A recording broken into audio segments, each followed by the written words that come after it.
All right, welcome back to How I Franchise This. Today's guest is Peter Kourounis. Is that right? That's right. All There you go. Good. right. Close enough. Founder of Patch It Up Drywall Repair and Chief Growth Officer at Elevate Franchise Brands, where he helps grow Patch It Up alongside 1-800 Plumber and Air. Peter spent years on the franchise growth and development side before stepping into the founder seat himself. So today we're going to dig into Patch It Up, that journey there, and his honest take on franchising as an industry. Peter, welcome to the show. Let's go ahead and jump right in. I mean, everyone, I think, has this interesting, unique origin story around franchising, and then how did you kind of find your way into this world? What were you doing before Patch It Up, and I guess before franchising? Before franchising. Yeah. Thanks for having me on, Alex. As a new brand onto this company, Franzi here, you guys have been wonderful. All of you have been great, and just I'm really in love with this partnership thus far. Um, yeah, that's an interesting story. Act one of my career, it actually helped catapult my viewpoints in a lot of areas in franchising. So I was in the sign and graphics business. Okay. There's not a lot of us from that industry, but it does give you a lot of perspective on like branding and what businesses need to succeed in life. And I was on the side of like, let me establish those brands for some companies. I've helped establish brands for other home service franchises, other brick and mortar franchises in my like 20 years of being in the sign and graphics business, whether it be establishing some of their franchisees collateral, like getting things printed, or their exterior signage or window graphics. I spent my entire career in that field out of high school. Like pretty much I was gifted the talent of being a very good graphic designer. And now with AI, it kind of feels like anybody can be a graphic designer. So I'm actually great that I'm out of that. That I'm actually feeling pretty good that I'm out of that career. But you know, the sign in graphics industry will always be my first love. I owe everything to that industry. It helped buy my first house. It paid for my first wedding. There was, I had my firstborn when I was in that industry. I got a little burnt out, to tell you the truth. I actually take more pride in coaching sign shop owners now than anything else. I still do a little bit of that on the weekends and whatnot, just to kind of feel in touch with, again, my first love. You'll never forget it. You never want to lose it. And I will always love everything there is to know about that industry, the printing, the fabrication, just watching things come from your screen on your computer to real life on a 24 feet in the air, and it lights up at night and everybody now knows it. I mean, there's a lot of pride in building brands for a lot of companies, and that's what I did for like almost 19 years. I say 20 years, but it was Wow. really 19 years. How Uh, did you have this like initial interest in high school? And what I mean, like, were you tinkering around on computers, or were you like an artist? Would you draw things as as a kid? Like, where do you think this like interest came, or was it kind of like, hey, I need to go get a job, and this happened to be it? Like, what do you think sparked it? Alex, one of probably the best question you could ask me here today. No one on any podcast has ever asked me that question, so that's a very great question. But I'm going to give you the real life answer. I realized that I was great at this probably when I was 15 years old. I think it was 15 or 16 years old. I was living with in my parents' house. I was still in high school. And I had actually made some friends in another high school, and we were all going out and hanging out and, doing high schooler like things at night and whatnot. And I remember vividly, like some of these friends were very attractive to me, and they were saying they wanted to go into this bar and they needed fake IDs, and I was able to like make a fake ID.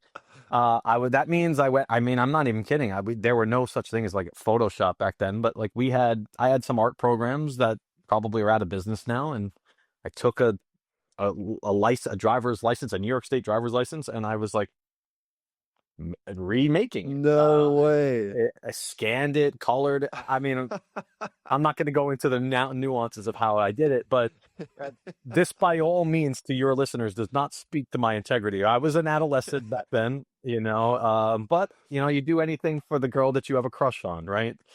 So I actually did this and did this really well. And we got into a couple of bars. I'm not going to tell you which ones, but we got into a couple of bars as 16-year-olds, 17-year-olds. And I started to do that for a few more friends. And then, I got in trouble. I got caught. So I was like, all right. But my father actually said, talent recognizes talent. And Yep. that was, you made this.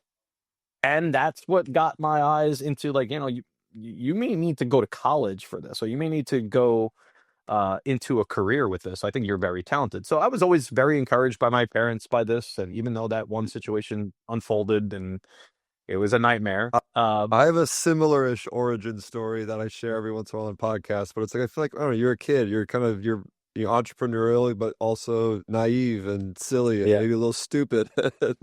And you learn things as you go. I was about to say, hey, statute of limitations, you're good, but it sounds like you got in trouble anyway. I Uh, did. but I but you found this unfound skill, um, and look where So it led maybe you. maybe It's about so maybe wild. about 4 years later, post college, I went and worked for a couple of other places by that time, but I did some internships at some other sign shops in town. And 4 years later, I opened up my first business. And I was 21 years old, 20, just turned legal age, and I opened up a little location in Amityville, New York. And I did like 200 grand my first year, and I thought, wow, I got something here. And it just kind of kept going and going and going. And then in 2019, right? It was pre-COVID. So pre all devastating or earth-shattering things. I actually ended up selling the rights to my company and our franchise. That's a little bit of the sneak peek into the segue there, is that I actually ended up franchising my signs and graphics business. And that's how I got into the world of franchising. So I actually was a franchisor, a young one, very immature one, probably. Made a lot of mistakes, and I'm actually very honest about that, because you're getting guided by lawyers, you're getting guided by people that you're paying a retainer to, and it all starting to make sense. But there's a wonderful world in the world of franchising, but if you're guided by the wrong people, it could be a very big money pit, if you will. Yeah. Uh, you can spend a lot of money, and that's what we did. We ended up making a lot of mistakes, and I couldn't really climb out of it.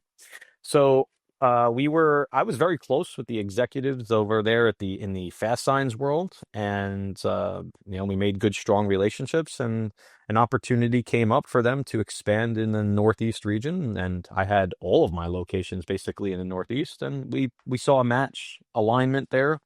And that deal came together pretty quickly, and they converted all of our locations to fast signs, and then I was out of the business just like that, looking for what Act Two of my career was going to look like. And that's how I took some time off. How long Not a did lot you of work time, on that business? What was from start to finish? from a start to finish perspective. 4 years, four Okay. years. And what was like From start. the highest point of that period, and then what was the low point? What was the part where, you know, not that you could call it a regret, but like the thing that you've gut punch would maybe have done differently or really kind of change the trajectory. So like the high point and the low point during that period. Yeah, I think the high point was we had built, I think, a really great mousetrap. And when that got validated by our first franchise deal, it was, I'm sure everybody has that similar story. That's probably when it was at its highest. Like, we actually have something here. Somebody bought into the vision, somebody loves it. Now we have responsibilities to another family, another grouping of people, another family, to help support. We ended up doing, expanding that, about 10 more times. We didn't have a large system. We were about 10, 12 owners at one point, inside that 4 year period. But I was learning every day. So from a heightened point, it's really getting those deals done, and having people your age, people a little older than you, families with kids, and then they say, I believe in you, I support you, I think this is a great idea, I'm in. That validation, There's just no other dopamine effect that's gonna like be higher than that Yeah. for I'm sure a lot of franchisors feel that way when they're getting started. It's like that first deal, that second deal, it's like we got something cooking, Yep.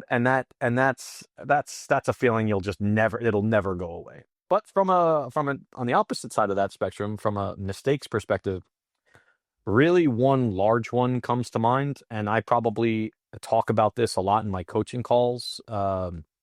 Maybe even with franchise owners that are looking for like in the discovery phase of a franchise, right? Whether it be one of our two or just somebody that wants some advice. Hmm. Uh, Partnerships. Yeah, I made some mistakes with partners that, you know, in theory you make partnerships because you trust somebody. You align with the vision. So they aligned with the vision. And they were really good in the role and responsibilities that were assigned to them. So if like I partnered with somebody that was like business development, so you're going to run our franchise sales pipeline. Great, you're perfect at that. You own all of that. But when push comes to shove, there are financial impacts to the business. Like if the money is not coming in and money is going out to cover the costs of the business, it's got to come from the shareholders. And if your partners, aka your shareholders, are, I guess the right word would be not fundable, or just they don't have the resources, then it's going to lead to turmoil inside a Hmm. very small bit because one partner is going to share that load.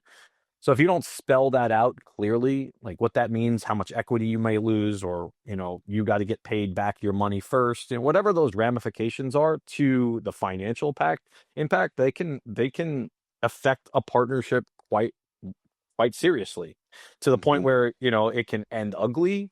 Lawyers get involved, financial what's the word, forensic accounting audits have to be done, and it's a lot to unravel. So looking back, these partners that I made in this business were friends. I don't talk to some of them anymore, and Yeah. that's the ugly side of partnerships and what you can do when you align with some people from an emotional perspective.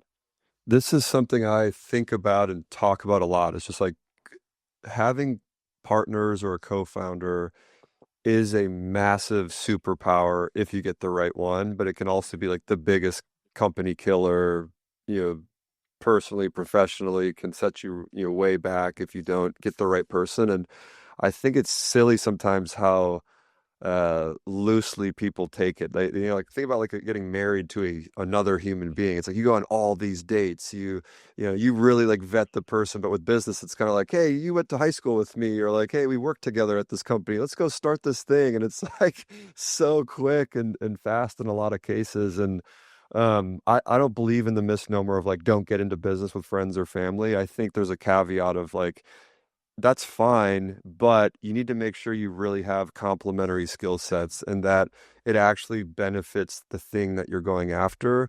And then all the other stuff that's important in a relationship, trust and good communication and kind of core beliefs and core values need to be there. But to me, the big thing is if you have two Peters or two Alexes, like you're gonna fail. You don't need two of you, or you don't need two of me. Like we need an ops person and a marketing person, or a finance Right. person and a people person. And it's like that's really where I think things start to work well when you have skills that truly create value, enterprise value for the business. And you might be friends and you might not be, but that first piece needs to be there, that you have complementary skill sets and then the deep trust and alignment on values. Yeah, we call that intellectual capital. Having financial capabilities is one thing, but like I said, like if you're great in sales and that's where that's the seat that you're going to sit in, that will diversify and conquer. Different way of saying it, but I agree. We align on that. It's just not talked about as often as you may think. I was on a call not too long ago with two women that are in two different states. One is in Phoenix and one is in LA, and they want to open up a franchise in Phoenix. And we're talking about like, okay, what are you going to do to run this business from LA? Like, how do you do that? If you're coming in as an equity part, forget about our normal routine of going through discovery steps. I spent an hour and a half talking about how this is going to work. Mhm. And, there's a lot of people like that getting into business ownership, whether it is in franchising or not. And there's not a lot of information about where or how this should get set up. And I guess that's I've been told in the past that that's what makes like talking with me a little bit more of a difference than maybe some other executives in other brands. It's like I've been a business owner. I am a business owner. I have partners. If you don't do it this way, you have a higher chance of failing. So we're gonna talk about that inside our franchise discovery. That's what maybe gives us a little bit of a competitive edge in our discovery. Yeah. But I think people need to talk about the people side, the partnerships. How do you structure this? Because that's arguably going to set the trajectory of everything Hmm. else, and whether that's good or bad. We went through the last company I did. We went through this accelerator called Techstars. It's like a startup, accelerator. Y Combinator's another big one. Dropbox went through it. Airbnb went through it. It's all these like, uh, it's like a venture capitalist, but with coaching and all this stuff. And so they're very selective. They don't let, more than 0.5% or so of applicants get in. And one of the accelerators doesn't allow companies in that don't have co-founders. Like they believe in the value and the power of having, more than one founder involved, but they also recognize like they had therapists when we went through it that were like helping the co-founder dynamic and relationship of like you two really need to be on the same page and complementing Hmm. each other. And I always thought that was really interesting. This company that's investing tens of millions of dollars a year into startups don't let solo founders in, and when they do let co-founders in, there's immediately therapists to help navigate like how are you guys going to do this really hard thing together for the next 5 to 10 years. I like It's that model. fascinating to me. um okay, so the high and the low of the sign business, you pair up with fast signs. What happens next? Yeah. So took a little bit of time off. Like anybody really would.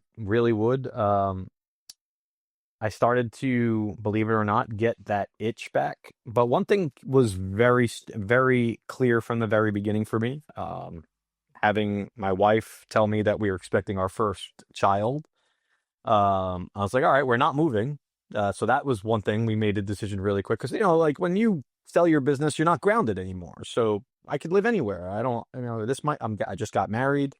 Where do we want to set roots? So we start talking about that, and then all of a sudden those plans go out the door. How old are you When, guys at this stage? um, gosh, how old was I into? So I am 41 now. So I'm like 35, maybe. I'm somewhere Okay. 34, 35 years old, and she's 5 years younger than me. So yeah, I mean, we were making life decisions, very serious life decisions at that point. But we made a clear decision very quickly that we needed a village to help raise our. We were going to go through this together with our family that's right here in New York, where we're living now. And so, Pete, what do you want to do with your life? That was the question. And we went through some check boxes. Okay, so one thing I knew very quickly was I had no interest in wanting to go work in a B2B business again. The sign and graphics business is fascinating, but it's very long sales cycles. Okay, and if you don't land that deal, if you get outbid, money's tight. Money's tight. So I didn't like the B2B industry. I wanted to move into the B2C industry. And then as luck may have it, I was actually sitting at my brother is also a business owner, and he's in the food business, breakfast and lunch restaurants. At that, he has like 6 restaurants at this point. And I'm sitting down, and I have an uncle. His name is, we call him Uncle Stevie. Okay, and my Uncle Steve, he's my godfather, and I love this guy. He's no longer with us, but I will remember this day forever. He was sitting down in one of those restaurants that my brother was building. And, he's watching these guys work, and he's criticizing their work. He's like, this, you're doing it wrong. You're doing it wrong. You're doing it wrong. And my uncle's always been a tradesman. He said to me, Pete, you'll never go wrong learning that skill. You can be a self-made, you can live forever with $200,000 a year just doing that work. And, I've heard a lot of this, but when you hear it from somebody close to you, it just hits differently. That's the only way I can explain it. Like there's plenty of YouTube videos about teach your kid a skill, teach your kid a trade. You can make $150,000 a year of being a plumber or being an electrician. Don't, maybe college isn't for everybody. You hear it all over the world, but when it's somebody close to you who has watched you from a kid says to you something that you've heard before, it just hits differently. And then his natural skill was drywall. So Hmm. every restaurant that we've ever built, every business that he built, helped me build my businesses that I owned in the past. You smell the joint compound, you smell the sheetrock, you smell the cut lumber, and it just never leaves you. Anybody who knows that has parents or grandparents that have been in the trades, it's like that smell, you know what I'm talking about. And I don't know what it was that day, but I'm like, drywall. Let me look at this. I didn't start it then, but I got fascinated by the fact of a skill. So at that time, we're in Long Island, and I knew one of the other boxes was I wanted to stay in franchising. I actually loved everything about the community, from the acquisition perspective, but also the dopamine effect of selling deals, right? Or awarding franchises, I should say. I don't like saying selling deals, but awarding franchises is Yeah. probably the proper way of putting that. Changing people's lives really impact me. And I wanted to make sure I carried that on. But here was the rub. Not a lot of franchises at this time were like headquartered in New York. New York's a terrible state for a lot of Franchise. franchising. So it's like, man, now we got to think about moving again. So there was a lot of conversations about moving to Carolina, to Florida, to where some of these headquartered states are for a lot of brands, to Texas. Um, I didn't do it. I just couldn't move. I grounded myself in that decision with the birth of my first son upon us, and I'm like, I gotta stay here. But so I'm on Indeed one day and I see this ad, and I kid you not, I've said this on a couple of pods. This is really funny. It's franchise. Hold on. The title of the job was regional franchise development manager for 1-800 plumber plus air in my hometown. Now, very random that it says my hometown at the time is Ronkonkoma, and I'm like, what? There's a franchise here in my. I'm getting in the car and I'm going. I don't even apply. I don't even apply. But the job description, so the job title was Regional Franchise Development Manager. The job description, kid you not, very funny. If you want to make a lot of money, apply now. That's all it said. Kid you not. So I race my car over to this building and I knock on the door and I said, I am here to apply to this position and I'm not doing it electronically. I gotta figure this out. So there was the situation that we uncovered there was that it was a area. So 1-800 plumber at the time had signed an area development agreement with someone. I don't want to mention his name, but he had signed the rights to buying 5 states, Okay. and he was opening up his own location as part of that deal. And he needed somebody to award franchises in those 5 states that he bought the rights to, and also learn everything there is to know about the model by basically being his general manager of his local location. Hmm. After a 1-hour interview, I was handed the job on the spot. We hit it off, me and this guy. The synergy was through the roof. I'll never forget, how he even offered me the position. It was just like, here's your envelope with your offer letter in it. Like, it was perfect. So you show up at the office. I think because other people Yeah. listening might be like, "Wow, if you just like go, put yourself out there, look what can happen." So you show up. So many things could have happened. No one could have been there. They could have been like, "Hey, crazy! Like, you get back on the computer and apply online." Like, what? Yeah, what did the conversation actually was it like? Hey, let me go see if the owner's here. Or does this guy? Let's call him Chuck. Like, let's go see if Chuck's here. Like. What did it like? He interviewed you on the spot. You showed up, and it was like, "Sure, I got an hour. Let's go do this." On the spot. A woman named Rosie opened the door, said, "Who are you?" I said, "I'm here to apply for this position." And they said, "Okay, have a seat." I went right into the conference room and I left with a job offer. That probably in so many worlds doesn't exist for a lot of people, but Long Islanders are very different than maybe some of regions where it's like we work very fast. And Yep. I was never really known to do things like that, but opportunity like that doesn't come every day. In your hometown, in Long Island, in franchising, let's go. Let's go. I'm your guy. B2C. Yeah.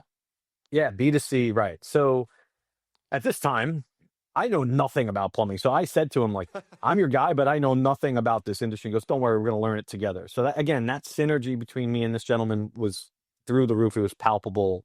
Loved every minute of working with him.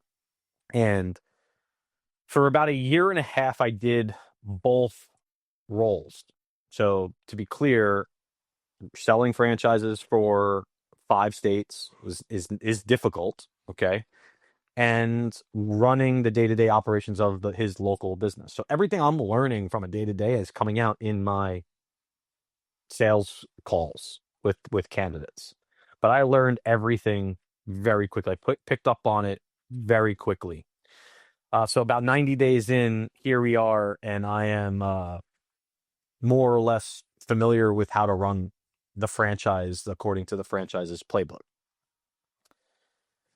Alongside this, though, you're working very hand in hand with the corporate team.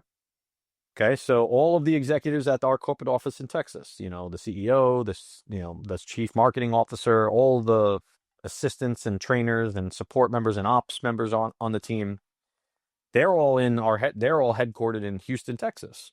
So they're introduced to me and I'm telling them I'm running show here. And we're working together every week. We're talking, we're meeting, we're getting together a couple times, and we're doing that for a year and a half. But here's the rub. I don't advise doing that for too long because I got burnt out. So you'll get burnt out too. So I got burnt out real quick. There were moments within a year, I was like, I can't do both roles. I got to pick a direction here, man. There was a lot of that, but it was about October of I think 2021, maybe. Yeah. And I'm like, all right, man, that's it. I'm just not doing this GM role. I'm leaving. I'm quitting. And if it means I can't do this too, I'm sorry. I can't do both anymore. And I basically left that job. And not 24 hours later, the corporate team caught wind of what had happened and they said, no, we want you working with us. Like, come on the corporate team and we'll hire you in this director position full time. And I'm like, heck yeah, let's do this. You guys are awesome to work with. I love every one of you and it's been a pleasure. But again, talent recognizes talent. I don't like to tote myself, but like they wanted me and I wanted them and we made it happen. What So now I'm what gave you the courage or confidence? Because I know a lot of people will say like, "Hey, the best time to look for the next thing is like while you're in something," but you were just so like burnt out that you were like, "Hey, I'm gonna leave and I'll figure it out later." Um, Yeah, when you're put into like a really exciting position and it almost evolves into an impossible position where mhm. you have your claws in everything. So Yep, every micro decision becomes a decision that you have to make. You almost become your own bottleneck. yep.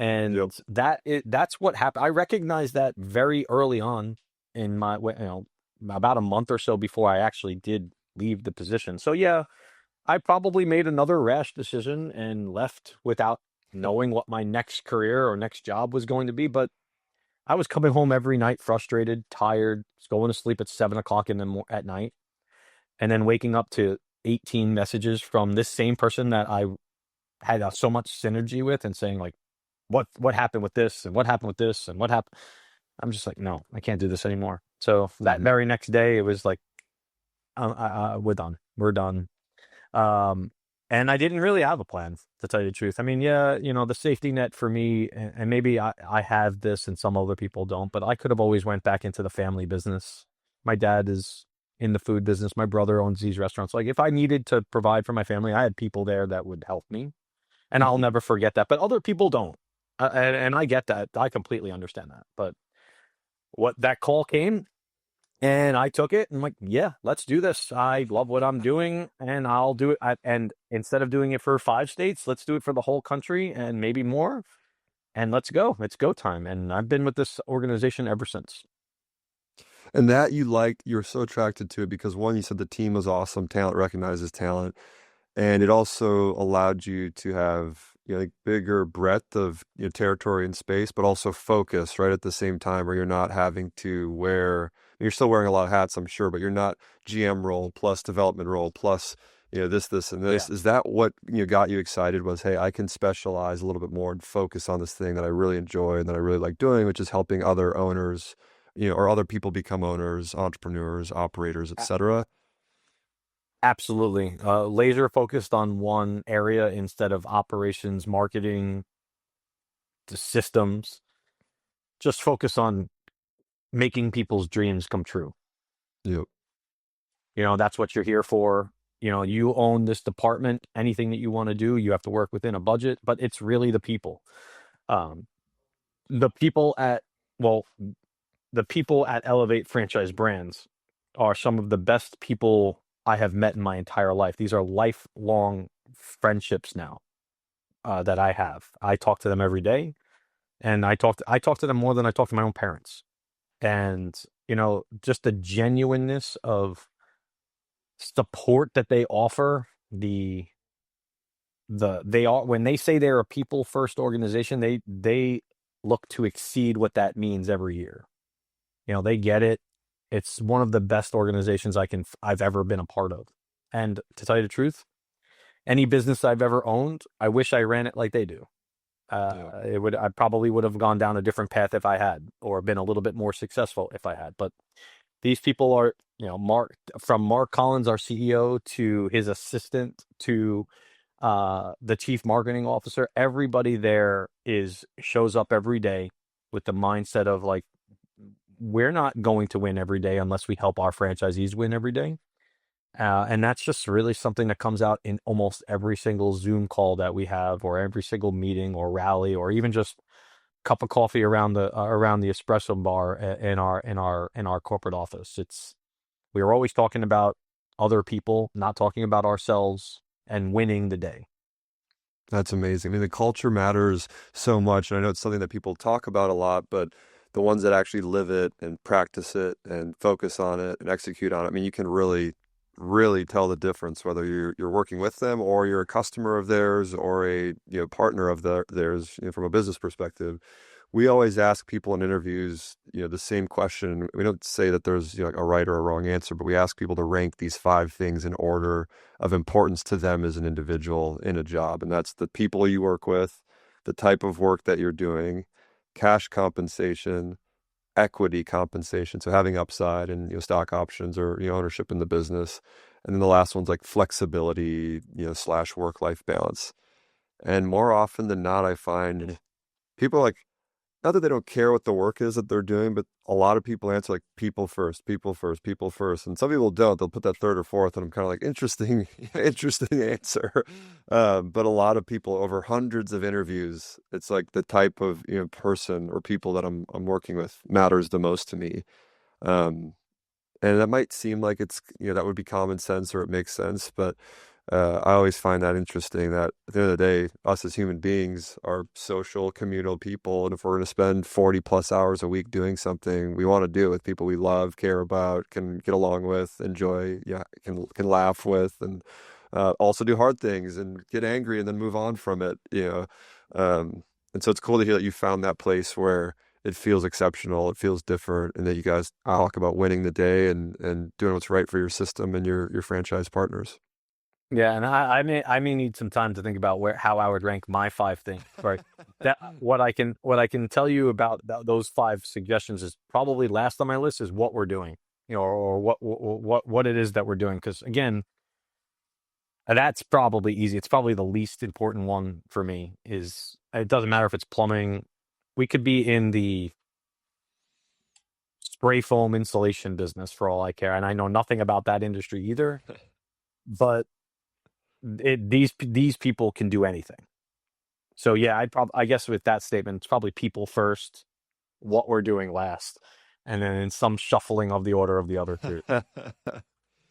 Well, you'd teased it a little bit. You'd talked about drywall. And you're like, hey, I had this like kind of idea, and so you know, I know we're at towards the end of your story of hey, I joined the corporate team. I'm at Elevate, and where did Patch It Up come in? Was that something you incubated with the team? Was that like what? How does that fit into Yes. the story? Yep. So I'm now working at 1-800-Plumber at the time in that same role that I mentioned here. I've been there 4 years, 5 years at the time. And I'm saying to myself, okay, guys, I got that itch to be a business owner again. So when when you're out there every day, and I don't know if I'm the only one that feels this way, but when you're in this role where you get to make people live their dreams by franchise ownership, okay? You say that enough, you start talking enough, you get a couple of really cool candidates that really know their shtick, right? It starts to develop that itch inside you, that fire inside of you again. I'm like, I miss it. I miss the grind of owning something. So I knew I didn't want to open up a 1-800-Plumber plus air. I knew that I was always one, again, going back to my roots of graphic design and brand building. I was like, I'm going to build a drywall repair brand. Okay. I loved this industry. From my conversation with my uncle Steve, it went in a different parallel. Just to kind of sit 1 minute on this. I'm in this world where I'm like, oh, now that I know about this drywall thing, like what's out there? So I'm looking at all the patch boys. I'm looking at the patch masters and these other drywall and companies around, and I'm like, there are franchises like this? Are you kidding? This is fantastic. So I'm going through that parallel. This is all before I jumped onto 1-800-Plumbers bandwagon. But I've never lost sight of that. Never lost sight of that. But I fell in love with the 1-800-Plumber plus air business model. It's one of the easiest business models to operate within. And I was just, it's like I had a deer in the headlights moment here, Alex. I was like, this is fantastic, but why does it have to be plumbing? Let's just take plumbing out, insert drywall repair in, and we have all the foundational pieces already established. So how easy is this to spin up? Well, it wasn't so easy, but it was easier than I expected. 3 months. So November of 2022. No, let me think through that for a second. Uh, da- da- da- da-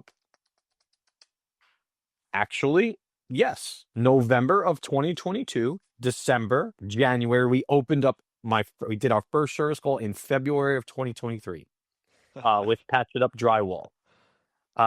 We established the brand, the trademark. We went through the whole process of getting this brand spun up and start operating within the model that I've been basically preaching since day one on the 1-800-Plumber side. And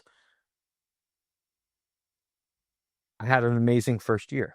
And I remember we were at a franchise conference, me, the CEO Mark Collins, and Kyle Smith, our chief marketing officer. And I'm bragging to them. I'm like, guys, my margins are really high. Like I know how to bookkeep, and this is not lying. Like we are pretty good. We are looking really good right now. We have margins north of 20%, net Wow. margins north of 20%. I'm like, guys, I got something here, and a couple of conversations happen. All of a sudden, I'm now having conversations with Mark Collins, our CEO, who is now my business partner on the franchise side of Patch It Up, saying, we got something here. Let's do it. With that thought, that's how Elevate Franchise Brands was birthed. Now we're getting into this small micro umbrella company, which is going to focus on B2C trades businesses. And Patch It Up's been doing wonderful year over year for me as I still own my own locations. I actually opened up a second flagship location in 2024. And, we got a number of franchisees now. We got a couple in development, and Patch It Up. My dream is I'm actually reliving the same dream I had with Sign Me Up, which was the name of my sign and graphics franchise. That's a little play on words there for you. Sign Me Up morphed into Patch It Up. And but this time, Alex, and I had mentioned partnerships before. I have the best partners now. I have the right people now. I have Learned. people focused on the right things, right? And I can lean on them for help. I can lean on them for their expertise.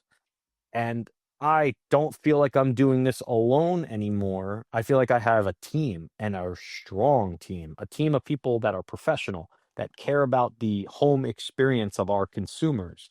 And that bleeds from just being in the trades business all their time with 1-800 Plumber, right? It's been that foundational core competencies transfers rarely over to another brand. So that's what we did.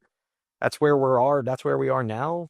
But it was built off of the framework of what was already established here, Alex. So it's not like we're new. It's not like this is unseasoned. It's we know franchising, we know the trades. We are no longer just fixing burst pipes and putting in AC systems. We're actually now just also fixing the holes in the wall that people have in homes. And it's a wonderful business model. It's a very affordable business model. That was another thing I'd like to just throw in there, is that when we were creating the franchise, you know, I don't know if a lot of brands would say this, what I'm about to tell you, but I'm going to go on the record here and tell you if I could do 1-800 Plumber Plus Air's franchise business model over, I would. But when it gets to 7, 8, 9, 10 years down the line, it's like you In it. already have it. You're in it. You can't do it anymore. You can't go backwards.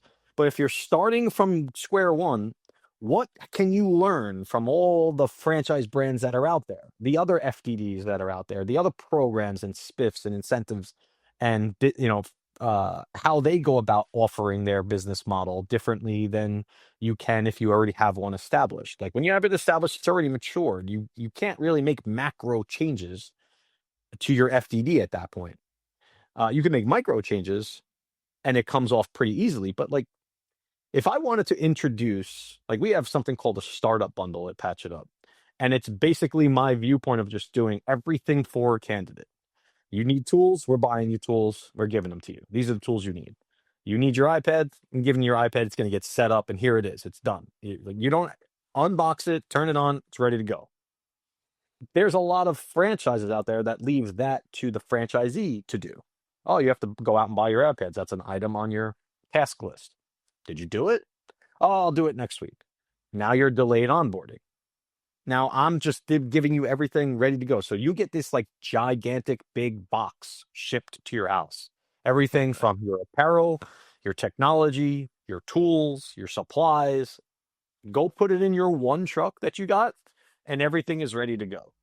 So if like that right there was a vision that I'm like, oh, if we're going to start this, I'm going to do something different, because all of these candidates I speak with about 1-800 Plumber are like, oh, do you have some sort of like, who does your marketing? Maybe I should look at marketing improvements. Maybe I should look at licensing improvements or onboarding improvements or bundle improvement. I built this over years of looking at what people want in franchising and said, I'm going to give them everything that they want and make this a very easy decision when they're looking at this home service brand. Things like larger service areas, not too much larger than the average one, but I'm going to give you more. I'm going to build a better mousetrap than anybody else out there, because I get to start at ground zero and they can't. So they're already established. They can't give more territory now because they already have 10 years of or 20 years of experience giving that out to everybody else. But I'm going to offer you things that are more, that are better, that are stronger, that are going to be done for you, instead of relying on you to do it and then us waiting and saying, all right, we're going to get this location open in 120 days. Well, I could get a location open in 90 days or less, because we're doing a lot of things and relying on our team to do them. So just a little bit of a change in mindset there, and change in strategy. That's probably what I'm most proud of with the Patch It Up brand, Alex, is really just how we've been able to look at things differently and offer people something a little bit different, a little bit more, at a better value.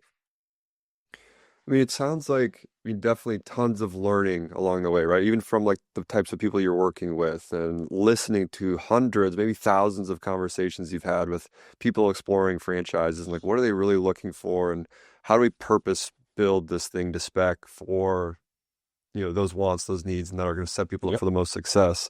Which is one of the things that I love about what you guys are doing, and not just with Elevate, but also with with Patch It Up specifically. You have this really interesting perspective. Like, you've been a business owner, you've been you're working with an area developer, you've worked with a conglomerate, or with a micro kind of umbrella of companies, you've Yep. been a founder, you've been a kind of franchisee-ish in a way, once Fast Signs came in. So, like, Hmm. you've seen it from almost every angle you can possibly see it from. What is your personal favorite, of all those things? Like, and not what's best for everyone else. Like, for some people, a job is better. For some people, being an entrepreneur and starting something from scratch is better. And some people, it's better to be a franchisee because they want a playbook. And so I get, anyone listening, Peter's answer isn't the end all be all, but I'm curious for Peter, because you've explored and have experienced so many of them. Which one are you like, that's the dream spot to be sitting in, and the one I enjoyed the most? Very good question.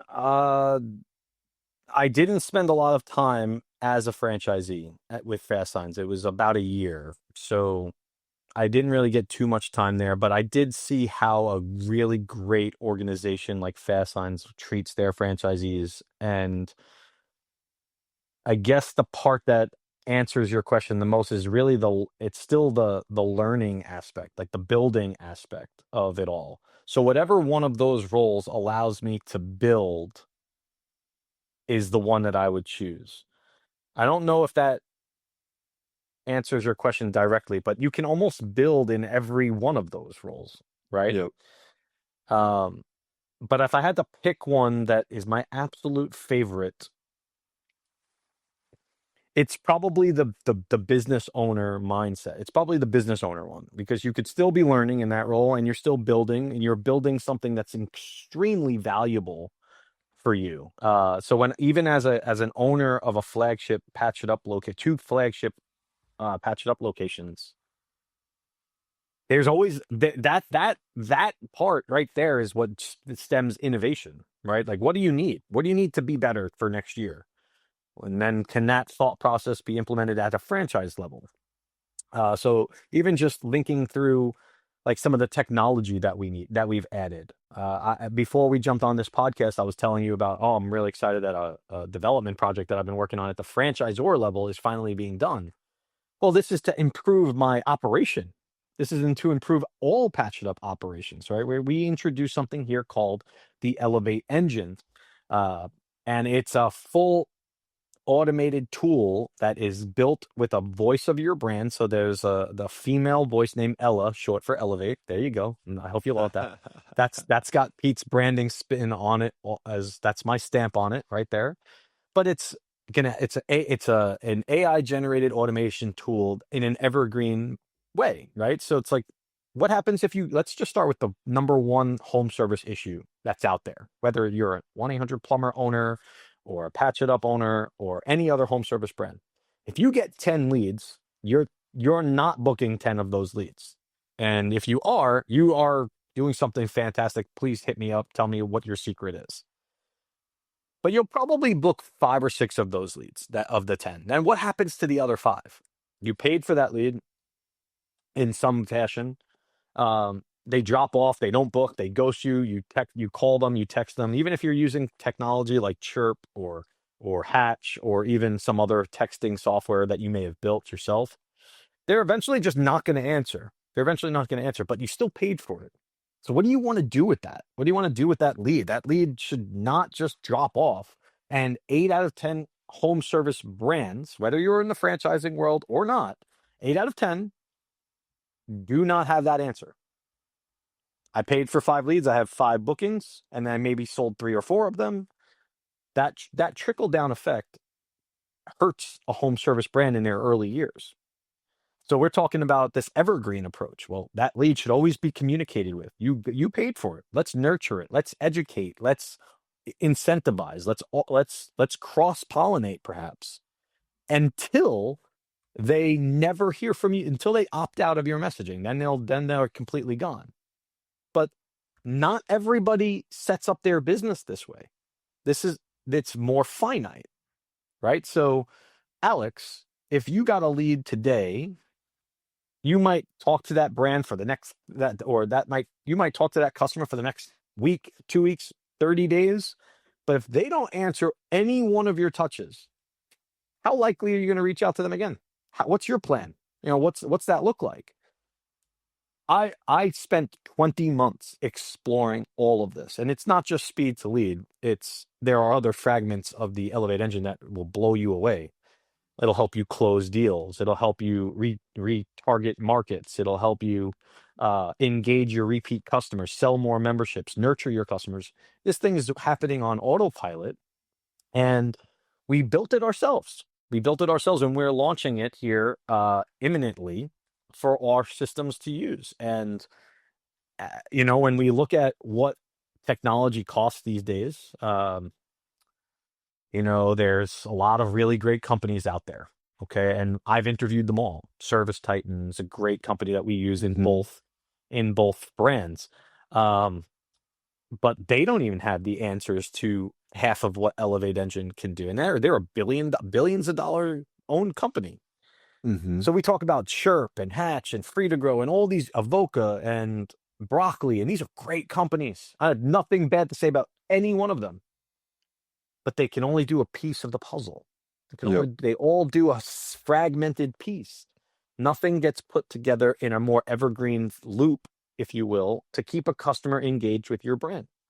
So we built that, and all of these companies have a cost to their fragmented view. So you might spend $500, $1,000, $1,500 a month, get some other plans, and you maybe upgrade a certain thing. But that's an extremely high expense for, say, a drywall repair company. A drywall repair company with an average sale of like $500 or $600 can't afford a $1,500 monthly technology expense. Mm-hmm. So we get into the world of like, how do we make this work? Well, the only way to make it work with me as a chief growth officer of Elevate Franchise Brands, I'm like, this is going to far outweigh anything that we do. So we're going to give you this piece of technology, this amazing thing that no other franchise has even thought of, and said, that's how much you pay. I love it. We'll add it to our pay structure, your brand development. If your revenue increases, it'll cover this cost. So we taken a lot of risk, but we know that this tool is amazing. We know that what we have is got a round of applause at our brand conference when we deployed it. Everybody's asking about it. Ella's voice is amazing. She's going to be your booking agent. You're following up, you're nurturing, you're selling memberships for you while you're sleeping. Like, it's an amazing piece of technology. We're really excited to have it here at Elevate, and that project is getting to a completion here, and I need a break. I'm gonna move before I move on to my next project. But that is all part of this. The answer to your question, that was building. That's building something that is needed to push us further. So that came from being a founder, that came from being a business owner, but it also came from being in the franchisor seat as well. So I think that's my answer. Basically, I learned the building aspect from like 3 or 4 of those different positions. I think it's a great answer. I mean, you and I are similar in that sense of like the builder mentality of just like, it's fulfilling, it's challenging. It doesn't feel like work. It's like this fun little project, that you get to tinker with. I mean, of course it's challenging and hard and there's stressful moments, but you wouldn't trade anything for it because of it's addictive nature of it. It's like, wow, I get to like have this idea and then test it tomorrow. And then 3 days later get the dopamine hit of a result or of it, That's the right. speed of getting it to market. And then it's just on repeat. And we talked to, and I know you talked to as well. You talked to a number of different personalities. Some people come in and they're builders as well, and franchising can work for them. Others come in and they're like, look, I like a little bit of that entrepreneurial kind of freedom, but I also want like a system and a playbook. And for me, it's more about having a team and to be able to collaborate with others that are going through the same stuff as me. It's like, well, great, franchising also works for that because you have this group of peers of other franchisees plus corporate helping you. And that's what I used to be. I wouldn't say a hater of the franchise model, but I used to be skeptical. I think like a lot of people, where it's like, oh, that's McDonald's and Subway and a bunch of emerging, that I can't afford, or it's a bunch of emerging brands that like, I don't know, there's too much risk. I might as well do it myself. And the more I've gotten into it, the more I've realized it is like anything else in life, and a theme that you and I've talked about. It's you got to find the right partner and the right fit for you. And what I like may be different than what you like, and that's part of this whole process of finding fit. And what we're trying to set Yeah. out to do here at Franzi is, for some people, patch it up is like the 10 out of 10, 100% thing, and for others, they love food and they grew up around food and like they need to do something in food, and there's thousands Sure. of options out there for that. So, Peter, I want to thank you for taking the time to come on, share your incredible story. Again, I don't think I've ever talked to anyone that's sat in as many seats as you have and seen franchising from as many angles as you've seen. So I want to ask one last question to wrap it up because of that, that perspective. We've got a lot of people that listen that are, they're entrepreneurial or they want to be entrepreneurial and they don't know how, or they're not sure where to start. What is it about franchising as an ecosystem, as a business model, that gets you excited? And what would you tell that person listening that's on the fence and they're exploring and they're just starting to think about it now? Yeah, so this is a pretty popular topic. I've heard some of your other guests talking about it, but I'm going to just reiterate it because it means everything. It's this is a partnership. This is not you buying into something that's going to just automatically work. Okay. But it's also not necessarily buying a job either. And it can also, there's a lot of gray area to that. So you got to make sure that when you choose the right brand, do you have the in do you have the time to invest in it initially, laying down that foundation? I like to break down franchising into 3 years. Okay. So year number one, my advice to my candidates is always year number one is foundational. Okay. I don't even care what your revenue is at the end of the year. What I want to know is that did you adopt the foundational pillars of the model that you chose? Do you understand it? Can you operate within it? Do you know everything there is to know about it? Did you get all the reviews that you can from your customer base? Did you, in our line of work, it's like, how many memberships did you sell that first year? Because you're going to set up year two for that success by what you've done in year one. Year two is going to look very different than year one. Year one, Mhm. foundational. Did you build those partnerships? Did you build those strategic alliances? But more or less, like when you're coming into Patch It Up Drywall, it's like the first 4 months, 5 months, it's all learning, right? You're still learning, but you've got to lay the foundation for what is likely to be a very successful year two.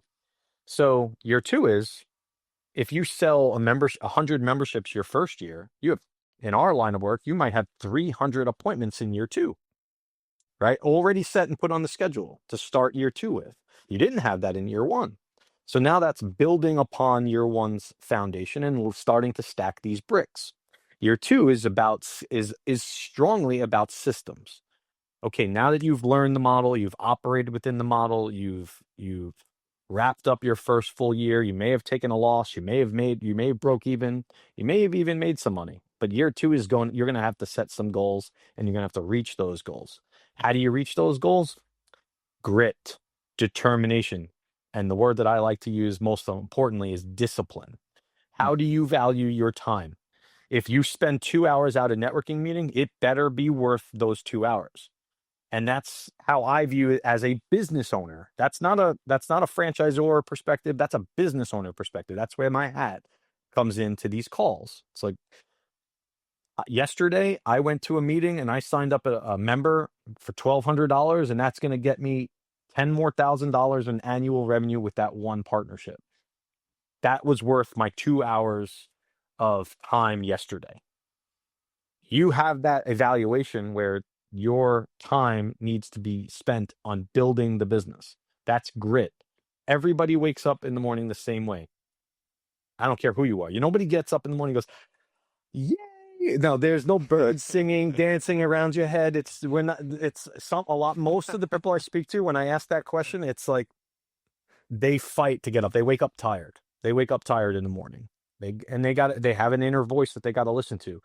Do I want to get up right now at 5:30 to get to that 6 o'clock BNI meeting? And if you say no and you go back to bed for another hour, that's lowering your grit, but you got to be disciplined with it, because if you are consistent, success will follow. That's all year two. Mhm. And year three, the focus is not foundational laying anymore. It's scaling. Year three is when you have to start figuring out your scale factor. You may have already scaled a little bit here in U2, but now it's like, okay, this business can't be a job anymore. It's got to be able to pay itself. I got to be able to make a grander return here in year three.